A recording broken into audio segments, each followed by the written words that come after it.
37th parallel on America's haunted highway. It's Pixelated Paranormal, your guide to the unusual and the strange.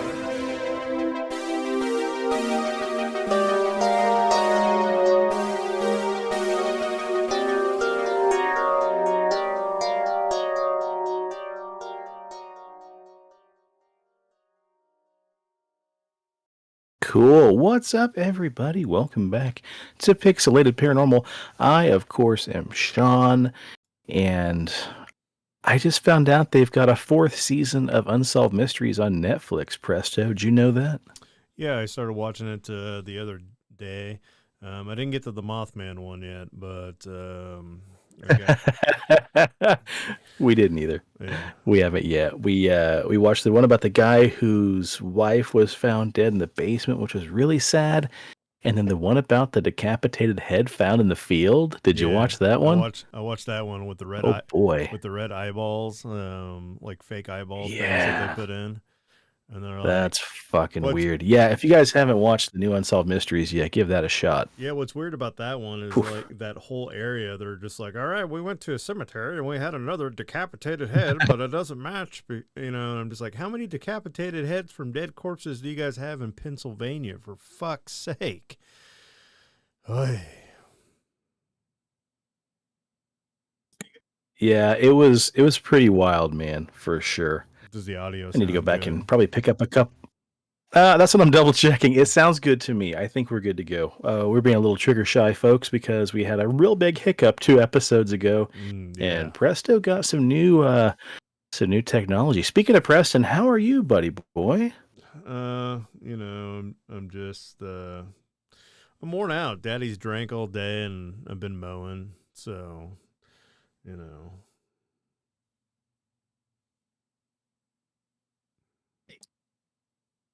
Hold on. I'm so sorry. Jesus, what a bunch of amateurs. It's me this time. Okay. Well, good for you, buddy. I'm glad you drank all day and mowed your grass.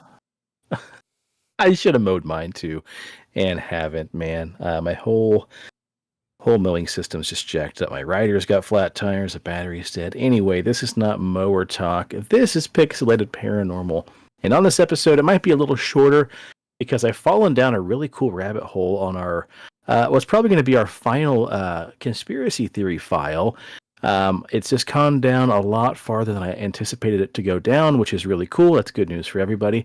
So I thought with the closing of the 2024 Olympics, I found a really cool close encounter story I want to share that took place in France, and another abduction story that took place over in Mexico for tonight's episode, keeping things light and breezy. But before we get into those, I've got some pretty cool news stories here that popped up about, again, some more interesting discoveries.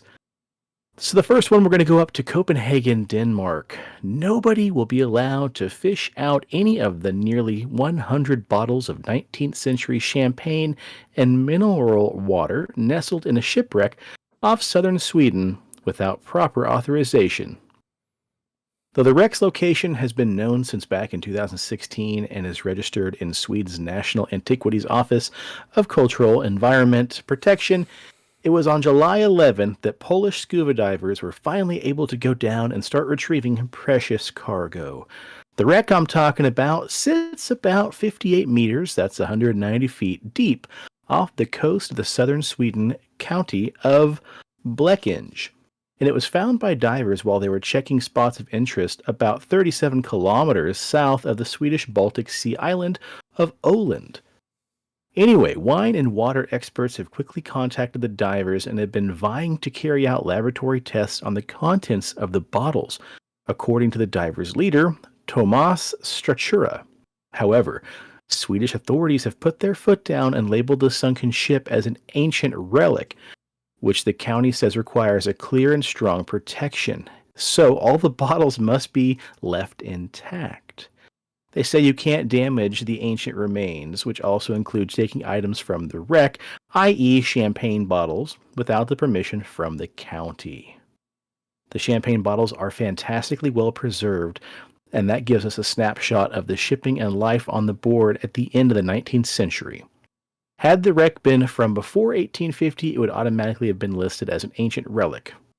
But we have to establish that the cultural and historical values of the wreck are so high, it should be declared as ancient relics. Anyway, they said earlier last week they believe the cargo could have been on the way to the royal table in Stockholm or Russian czars in St. Petersburg when the ship sank sometime in the second half of the 19th century. So I don't know, buddy. This sounds to me like Ghost Ship Part 2, because we had that story a couple months ago about those divers that are not sorry, these sailors that found those bottles of mysterious liquid and all started drinking them, and then they started dying one by one. So would you drink a bottle of 19th century wine if you were given the opportunity? Oh yeah. Knowing it was just pulled off the bottom of the ocean. Oh yeah. Yeah. It's all you got to do is Balls deep, huh? give it a swirl and take a sip. Curbside Yep, says hell yeah. he wants more mower talk. What type of mower talk? What type of mower talk? Look, he's the one person I think. Yeah. I got a zero. I got a 67-inch zero turn point Ferris 770. You know, it's got cup holders. It's got like one of the little awnings that I can flip up, protect my skin from the sun. It's got a top speed of 15 miles per hour. What do you want to know?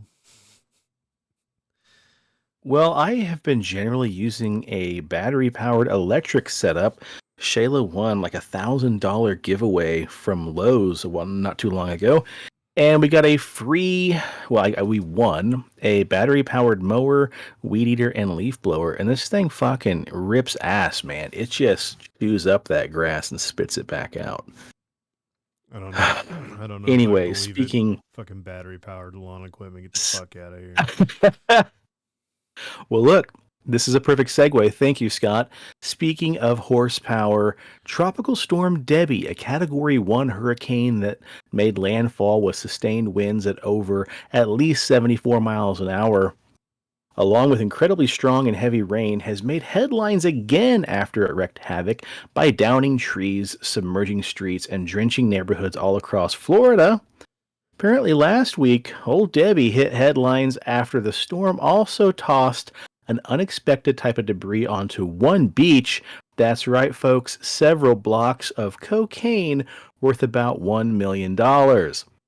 That's right, y'all. Apparently, Debbie blew 25 packages of cocaine onto a beach in the Florida Keys, according to U.S. Border Patrol. The drugs were discovered by a Good Samaritan who alerted authorities during a social media post. A U.S. Border Patrol seized the drugs, and the cocaine blocks, which weighed around 70 pounds in total, appeared to be wrapped in plastic with a marked red and black symbol on top. The street value, he added, was well over $1 million. It's unclear whether they had washed up on the shore in the water or been blown by the wind. One way or another, move over, McGruff the crime dog, Debbie, is stepping in on your territory, man. The narcotics appear to be from Isla Morta, a village in Monroe County, according to U.S. Customs and Border Protection. The drugs were taken into the agency's custody. The same drug packages have also appeared on Florida shores before. Apparently back in 2019, a police department in Cocoa Beach warned the public to be cautious after a duffel bag stuffed with 15 kilos, about 33 pounds, of powdered cocaine washed up during Hurricane Dorian. Soon after that, another kilogram of coke was washed up on a beach in Melbourne. Apparently back in 1996, dozens of coke packages had been dropped or dumped by smugglers that were also swept ashore on beaches. Bad weather may have also been what drove cocaine to wash up in Australia after residents in New South Wales began reporting finding bricks and barrels of coke along a 60-mile stretch of the coastline. The Australian police eventually accused a Queensland's man of trying to smuggle 1,980 pounds of cocaine into the country. Adverse weather conditions may have partially hindered the smugglers from retrieving the drugs, per an authority report. Next question, Preston. Would you or would you not try cocaine that was washed up during a hurricane? I'm just kidding. That's incrimination. Fuck yeah, I would. Right? Oh, shit. All right. Well, wrapping up our news segment here.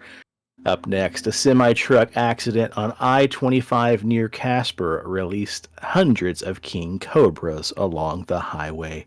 In Casper, Wyoming, back on July 30th of this year, in an extraordinary turn of events, a semi-truck carrying a shipment of king cobras from a scientific research lab suddenly wrecked and overturned on Interstate I-25 near Casper, Wyoming, releasing hundreds of venomous snakes onto the highway. According to the Wyoming Highway Patrol, the accident occurred around 6 a.m.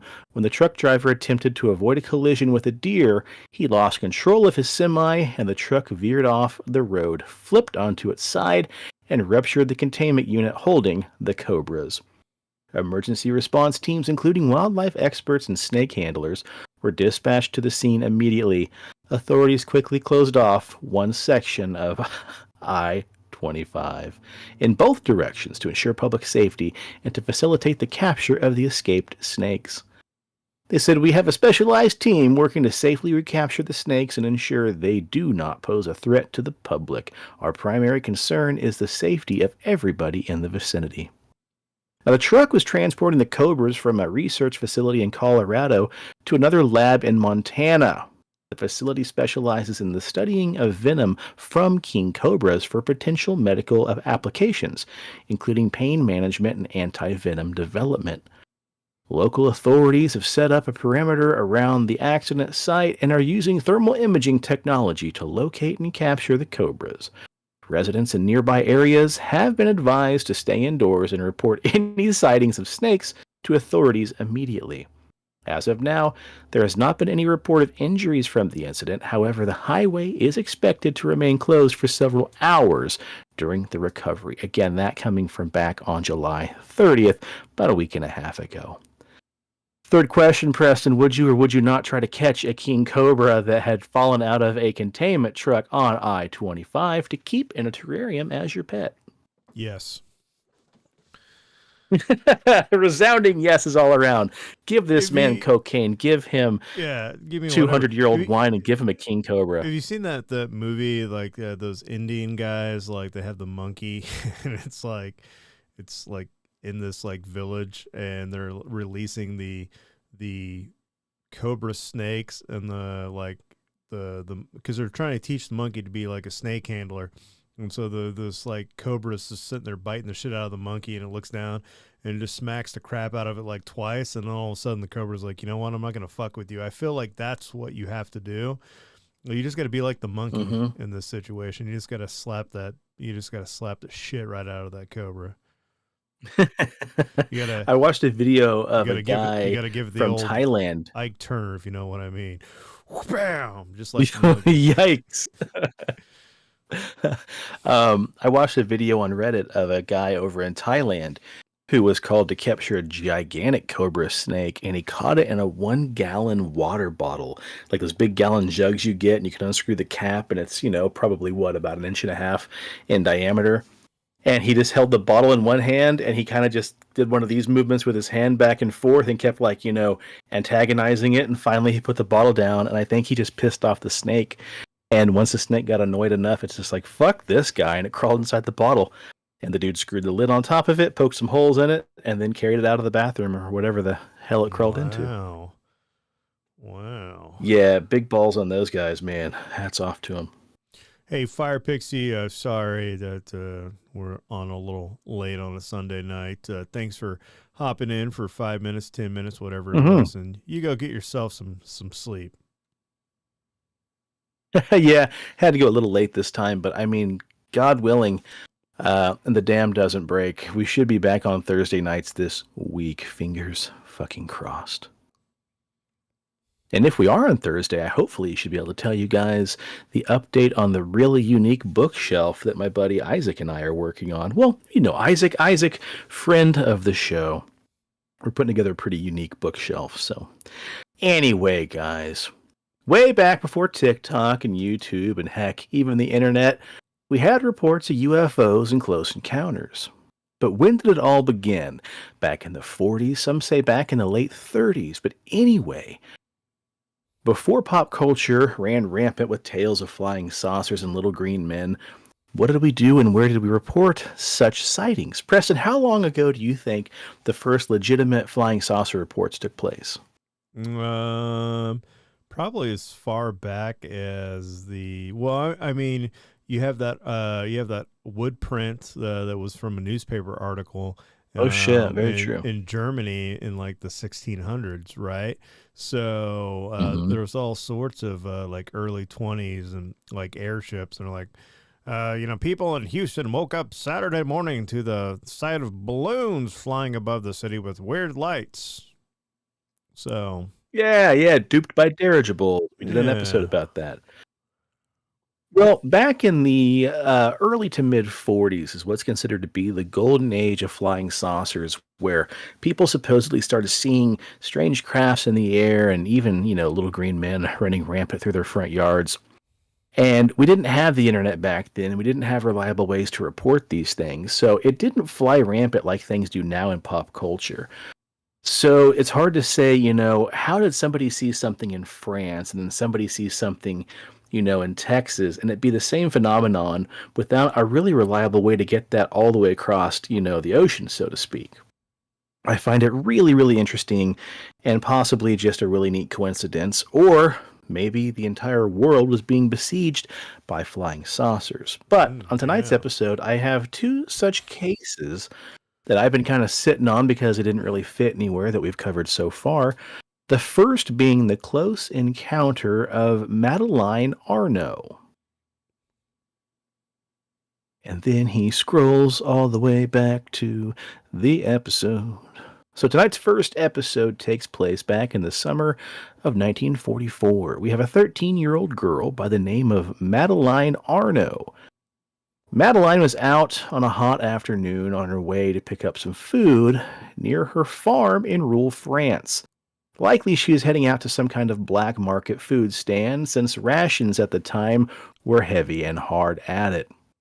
She was riding down the road on her bicycle towards a hamlet called La Verger when she decided to stop along the way to pick some berries in a nearby meadow that bordered the woods.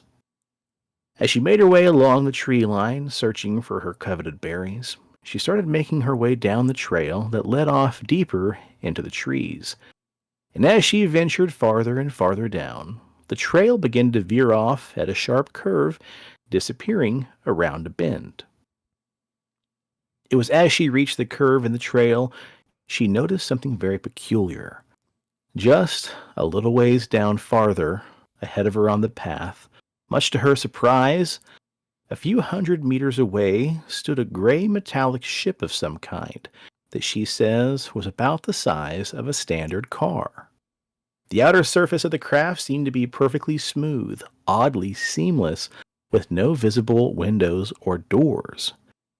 But maybe the weirdest part of all, to Madeleine at least, was that she could also see that there were several short, diminutive beings standing near the ship.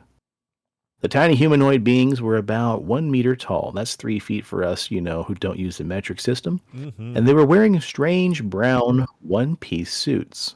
And Oh, again, like much little, to Madeleine's like the shock. Jawas off of Star Wars, man. Yeah, Yeah, kind of, right? fucking Yeah, little it doesn't say what kind of headgear they had. meter tall brown robe Yeah, I'm wearing going to picture Jawas. motherfuckers. We're gonna do Jawas. Yeah. And much to Madeleine's shock, they seemed to be just standing there, staring right back at her. They did not make any gesture in my direction, and as to me, I was frozen on the spot. How much time did this mutual observation last? Fuck, I can't say. But I remember the oppressive atmosphere, still worsened by the thundery weather and my impression to be unable to move. Suddenly, I managed to react and wanted to pick up my bicycle again, which lay within a few meters. The time to bend down and looking up at the strange appearance again, there was nothing any more. Only at this place the trees were agitated by the violent wind. I did not think of looking up in the air where I could have undoubtedly still have seen the machine which flew away. So now at this point, she's absolutely terrified. She turns tail, jumps on her bike, and she pedals home as fast as she possibly could, not being able to tell if she could even believe what she had just witnessed herself, let alone anyone else might believe her. And so she did what most adolescents would do, and she decided not to tell her parents, or anybody else for that matter. And at the time, the word UFO and flying saucer weren't really in pop culture, right? So Madeleine didn't really associate any of this, aliens or UFOs, like we would today. And as a simple farm girl, she was just kind of left to stay puzzled at what exactly had occurred in the woods that day. And then several years go by, and she keeps the incident all to herself as a secret. Then enough time goes by that she eventually almost forgets about the entire crazy otherworldly event. But then, as time went by and pop culture slowly starts to pick up and run with the phenomenon of unidentified flying objects and little green men, she starts to learn about a wider UFO phenomenon and about other people who even encountered them. And she began to fear that what she had seen that day couldn't be explained with any other rational explanation. Man, I gotta do a better accent than just my normal voice. Oh boy, I think you're doing fine. Why get offensive? I know. I think I'm gonna do just like fucking like redneck, because every time I think of like a UFO like report, it's like some dumb fucking hillbilly's like, "All right, so see, a long time ago I thought of strange encounters, and then I forgot it. It was like necessary that one starts to speak about the flying saucers for me to make up a link, and then I think that I could undoubtedly seen one of these mysterious UFOs. After so many years, the image is still very clear in my memory, and I know that I had not dreamed and that what I saw in the wood that day was nothing known until I fucking watched Star Wars in the 1970s, and I was like, there's some goddamn Jawas out there. It could not have been a vehicle of that time. Moreover, they were rather rare, so that I undoubtedly identified it. The place of the encounter was deserted. The way led into the woods. The closest farms were at 1 kilometer away. We were in 1944. The men of the resistance were numerous in the area, but it could not have been any of them, and it couldn't have been the German soldiers, and undoubtedly one of the others would have called me. It was thus necessary it is thus necessary to think that I Dude, who the fuck wrote that? To think. I bet you that is. It wasn't me. I just copy and pasted the quotes. That should be the word think. God damn. It is thus necessary to think that I witnessed one of the very first UFO visits. Right. So what's kind of gripping me here is 1944. We're talking about what? The beginning of World War II? How far into World War II are we in 1944? 44, we're on the tail end. We're probably, if this took place in France, Germany, basically just almost, they're in that weird part where they got bitch slapped out of France. So think Unglorious. Yeah, you're right. The beginning of Unglorious Bastards, where, Germany had occupied France, and, they're like, looking for people and stuff. And so toward 1944, as the United States had joined the war, that's in the process of we're starting to push back the German lines. And so, there's more resistant fighters. There's less and less German soldiers. So,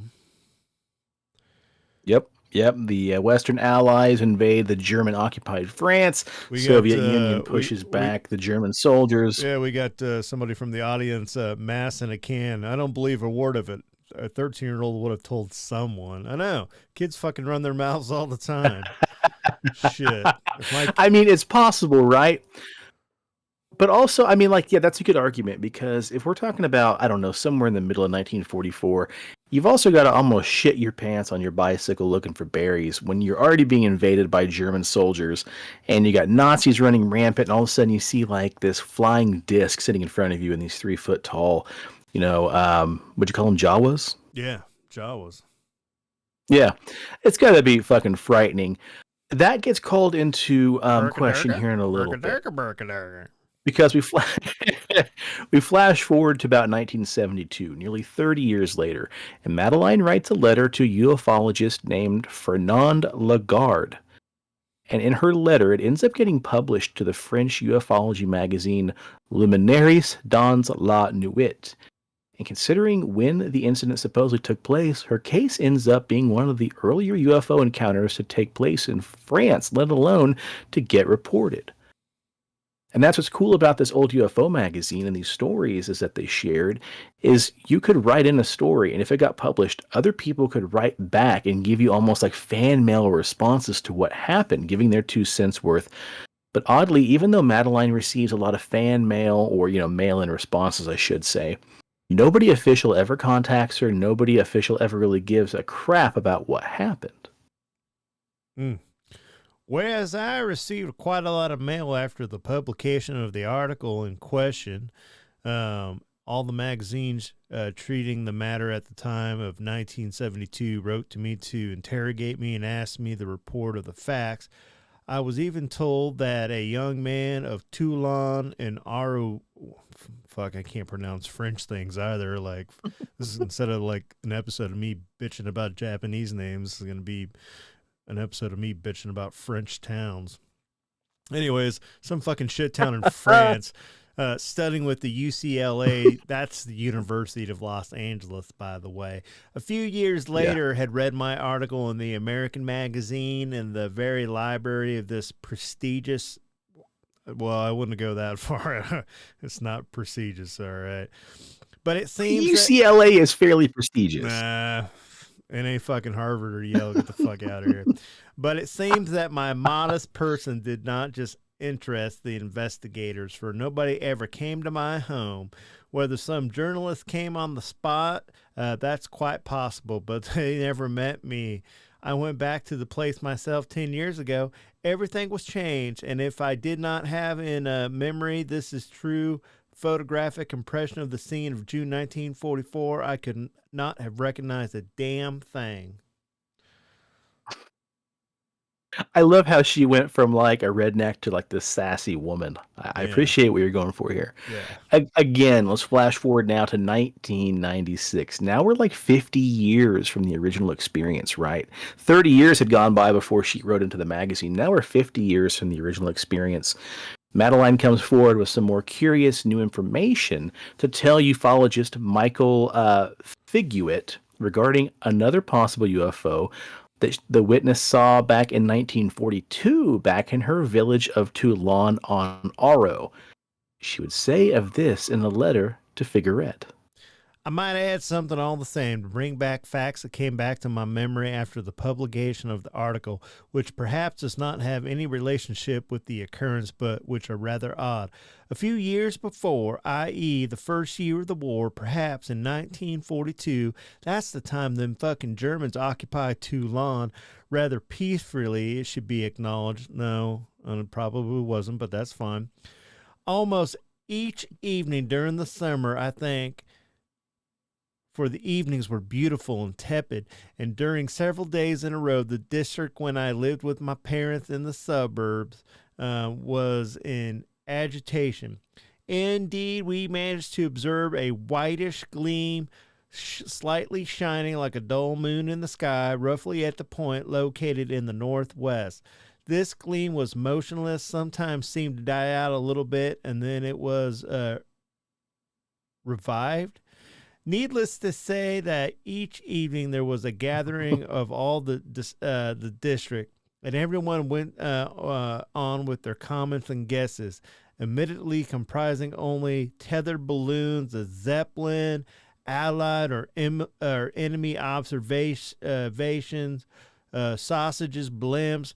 I know that courageous young men went in the day to check the surroundings and never saw anything. Now, I am about sure that in a straight line, the place where we could see the luminous and fixed object was located at the vertical of the place where. Who the fuck speaks like this? Jesus Christ! You gave me the For the worst. French, you should have. I Goddamn. emailed you this shit Here. 4 hours ago. You should have read the context. Oh my god! Shit in the forest. Oh fuck! Here we go. Yeah, there. It was a fucking UFO. Okay, moving on. Oh, next time you should read your part before we get into this. Damn it. Oh man, so even though Madeleine's account is quite strange, especially with Preston trying to read it, there have been some skepticism aimed at her tale of strangeness, just like Mass in a Can said. The first thing people are curious about is why she waited nearly 30 years to tell a story that occurred back when she was 13 years old. It's a pretty pivotal time in a young person's life, especially in adolescence, right? We're talking about the brain and the memory developing, stuff like that. Also, like I said to Mass in a Can, I'd tell fucking everybody, dude. I would tell friends, family, any fucking Allied soldier that was walking by. I'd probably even tell a couple Germans if I saw them. Holy shit, I saw UFO and aliens. But anyway, being that young, right, this memory could have been confused and twisted, and the events in her mind, could have become something much different from what she actually saw. But interestingly enough, she does actually admit that she can't remember the exact date or time of the sighting, or the duration of how much time she spent while she's picking berries and how long she actually stood there watching the strange creatures and the craft before it took off. Everything gets a little fuzzy. But on top of all this is the fact that the sighting was made from a distance of several hundred meters, and ufologist Patrick Gross said that Miss Arnoux said the object and the beings were at several hundred meters from her. This is a very long observation distance, and I have challenged anyone looking at some vehicle and people several hundred meters away to explain to me how to measure how tall the people were. How did she know that they were 1 or even 2 meters tall? Or how to be so sure that the feature of some vehicles are nothing known. Whoa, hold on. If the observant is a... Hold on, Mass in a Can. They wrote, in your 40s and older, no one listens to you. If you have a good story, everyone will pay attention. The fuck? I'm in my 40s. Are you saying maybe that's why this podcast is not doing as good as we like, because we're both, well, I'm 40, you're almost 40. God damn it. Mm-hmm. I'm feeling attacked. I'm feeling seen. Anyway, how are you going to be able to tell the details of a vehicle that far away, right? Now, if the observer is 13 years old at a time when a vehicle could be something not so ordinary, such as a military half-track or armored car, what is amazing here is the notion that there is no good case for aliens and their spaceship. So anyway, at any rate, the lingering question still remains of this. What exactly happened to the young woman? Did she see something from out of this world, or did she just simply misunderstand what she saw? Possibly inventing the entire thing up. Regardless of what happened, the case of Madeleine Arnoux. She saw Nazis. It could have been, man. I mean, right? Yeah, the Nazis and the occult, dude. It could have been the Kecksburg Bell. Who knows what it was, man?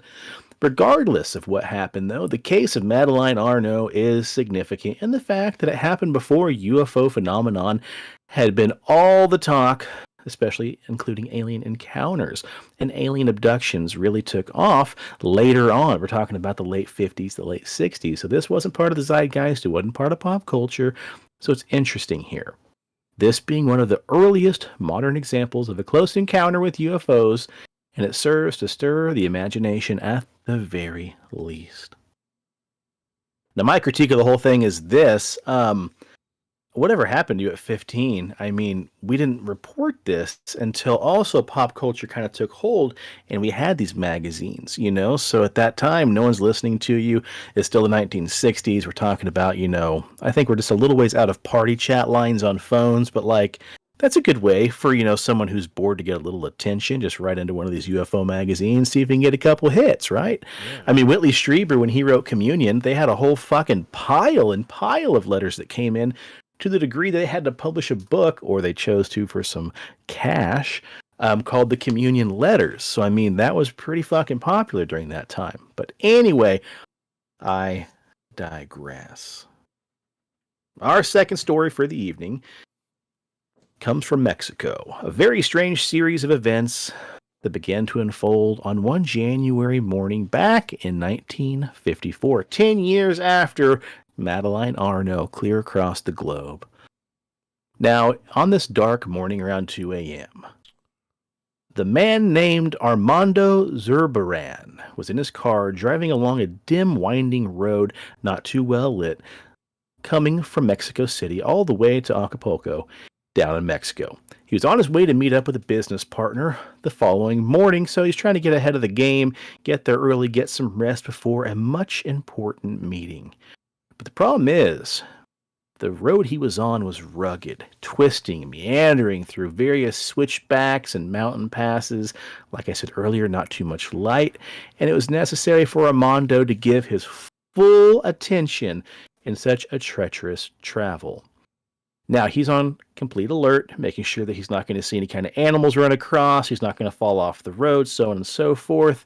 He's even got his high beams on just in case. But despite his completely awake state, he claims he was suddenly overcome with an intense tiredness, this hypnotic state of lethargy, he called it. And he began to smell a very strange odor. But what's even odder here is it's one of the most strange alien abduction reports on record.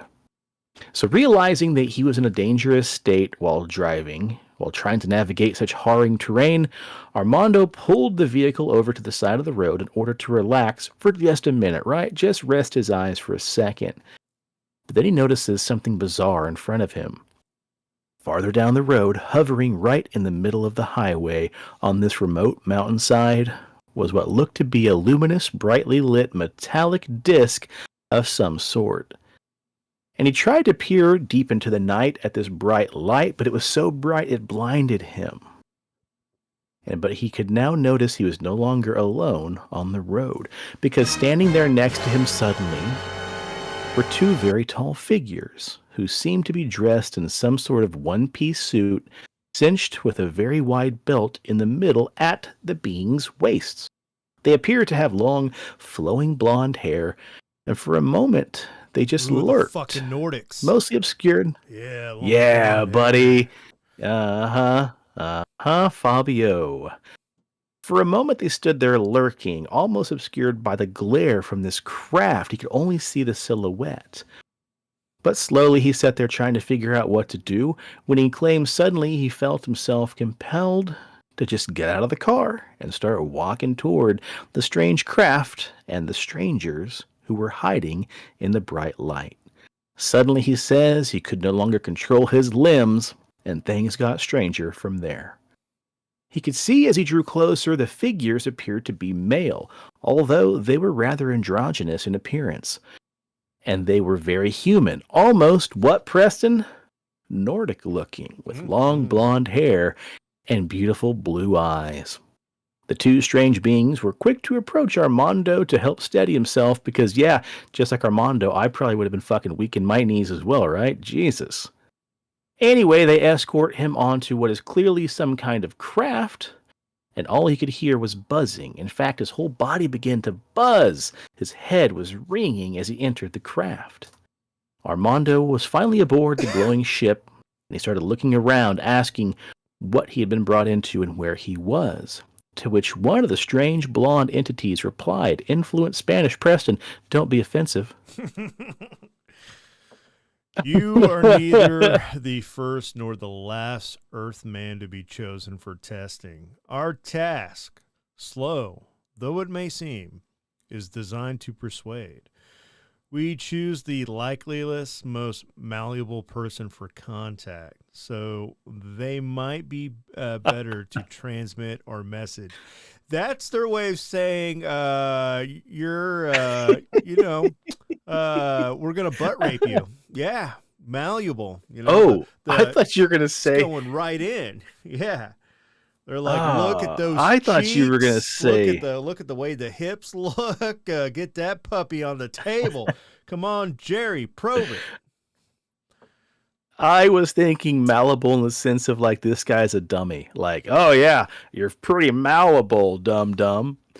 Anyway, Armando wasn't sure what to make of this cryptic statement, but before he could even really begin to assess it all, the two entities began to show him a series of strange images, possibly from his own life.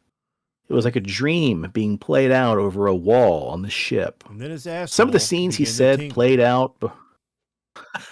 You're right. One began to administer Astroglide. Some of the scenes he saw playing out before him were from his most intimate moments, half forgotten corners of his memories, in fact, and he began to get the feeling that these creatures could either read his mind or, in fact, might have been watching him for a very long time. The images finally stopped, and Armando was shown around the ship, which he was informed was no longer on the ground and not even on Earth anymore, but instead farther out into the solar system. This was startling, as the man hadn't really felt any sense of movement or acceleration, and when he finally asked about just how exactly they got all the way to space, apparently he was told they used a gravity repulsion system without further elaboration. I like that. Oh yeah, we use gravity repulsion, and they just walk out the door. We use Fucking Malibu idiot. science. Ooh. They also said that they were able to neutralize any debris in their path and let Armando look out a portal, although he was unable to see anything other than gray mist and a sea of darkness. Armando then asked whether they were going to the aliens' home planet, and they just responded in the negative, meaning, nah, sorry, buddy. And they proceeded to just sort of cruise around over a period of several days. During this time, he became acclimated to the way their ship worked, but spent much of his time with his mysterious captors. He would claim to have been perplexed by some of the technology aboard the ship, and he was especially intrigued by the bathroom facilities. God damn it, I'll never forget it.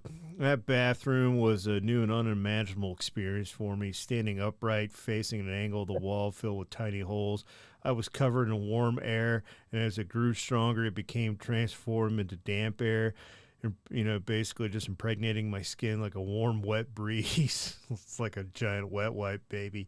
Anyways, I was completely drenched, and then I was offered this like soap, which I rubbed all over myself from head to toe.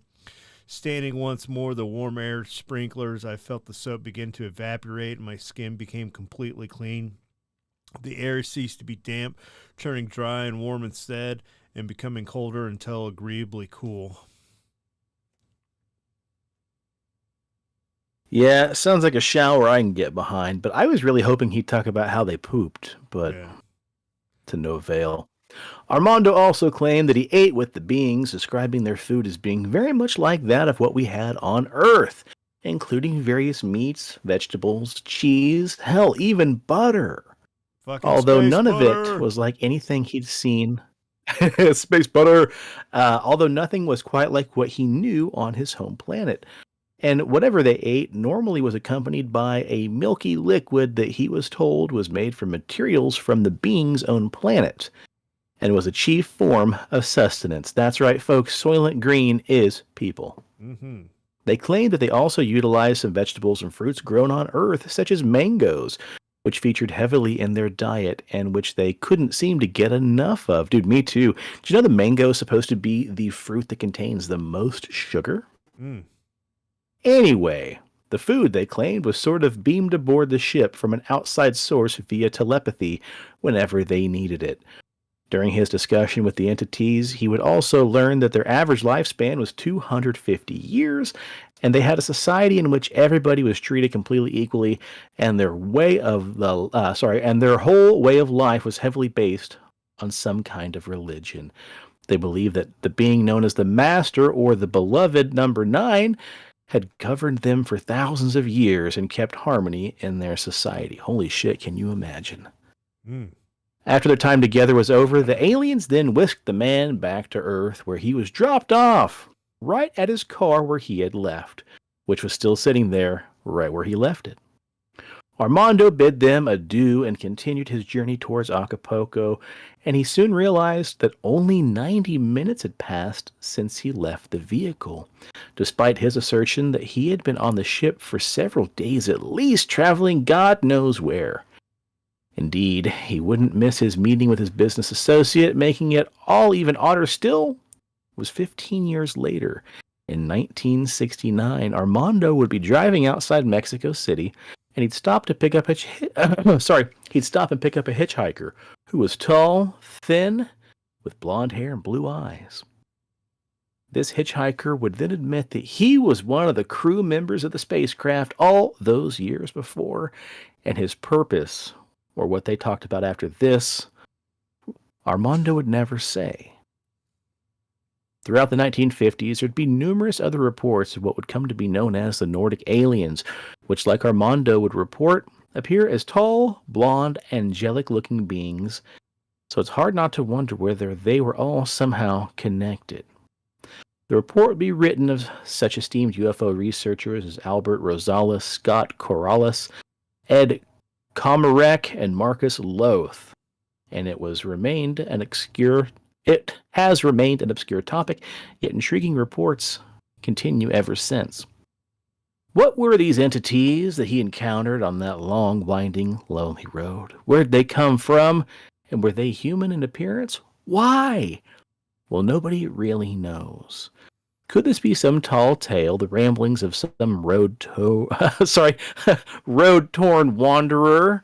Or was he really, truly abducted by tall, thin, blonde-haired, blue-eyed Nordics from another planet? A planet which was ran by sheer love. Everybody got along. Everybody's equal. And by God, there's mangoes for everybody. Well, we don't have answers to any of these questions, just like most questions we answer. They were the best but mangoes what we do know, that we could get. They were even better than any other mangoes that you've ever seen. That's me, the beloved number 9. I am the chosen one. I didn't want to have to do this for 1,000 years, but I did do it for 1,000 years. Oh, man. Yeah, Mass in a Can said it's interesting to mention cheese. That could explain the cattle mutilation. Dude, what if that's what this whole thing is? This whole entire time, we've been getting all these cattle mutilations because these guys don't know how to milk a cow, and to their knowledge, you just have to fucking obliterate them in order to get cheese to make milk. That could be one of our conspiracy files, man. We may have finally cracked the code, buddy boy. Anyway, there you have it. 2 strange abductions and encounters in the can. And by God, we hit 48 minutes. That's 18 minutes longer than I thought we'd hit. Oh, good shit. Well, thank you guys for watching, for sticking around. Mass in a Can, thanks so much. Fire Pixie, Scott, Jordan, our buddy Jordan, God love you. And everybody else who tuned in live, we appreciate you guys. If you're on social media, please give us a follow over on Instagram. We are at PXL Paranormal. If you're on Facebook, we are the Pixelated Paranormal Podcast. Preston, what do you got for me, bud? Ooh, we're up to 317 on the YouTubers. Ooh, okay. So we've gained like 2. So again, if you're watching, like, subscribe, and share with all your friends and families. And need a beard, want to grow the best damn beard possible. If maybe you're not getting a lot of action in the bedroom and you want to attract your own Nordic blonde, do yourself a favor. Go over to Big Dobbs Beard Balm and use promo code PXLPARA for 20% off your order. Pick yourself up some scents like bay rum, fresh citrus, mint, classic, sweet tobacco. Spartan is the new one. That's my flavor of choice these last couple months. Get it at Dobbs. Fuck yeah. In the Wichita area, stop by, see our dear friend Leslie and the rest of the gang over at CD Trade Post, Pawnee, and Seneca. Also, check out our friends over at paranormal.cafe. And if you see them on the street, stop by, say hi to the Paranormal Egg Experience food truck. Other than that, get ready, folks. This Thursday, like I said, God willing, and the creek don't rise, we're going to be back to recording Thursday nights. I got a long one for you. That's what she said. Maybe he said it too. We're going to be doing probably our last conspiracy file for a little while, but we're going to bring back the old topic of people getting drunk and missing 411. So join us for that. With that being said, I'm going to raise this glass of caramel apple goza and say cheers to the weird shit in the world and those of us that love to talk about it. And stay spooky and stay on the paranormal highway. The cast at Pixelated Paranormal would like to thank you for listening to this week's episode. Pixelated Paranormal is here to tell you tales of the fantastical, the strange, the unknown. Tales that will move you a little further down the paranormal highway. If you'd like to share your own listener story, we would love to hear it. Email us at pixelatedparanormal@gmail.com. Again, that's pixelatedparanormal@gmail.com. We'd really love to hear from you. Again, thanks for listening to this week's episode of Pixelated Paranormal, your guide to the unusual and the strange.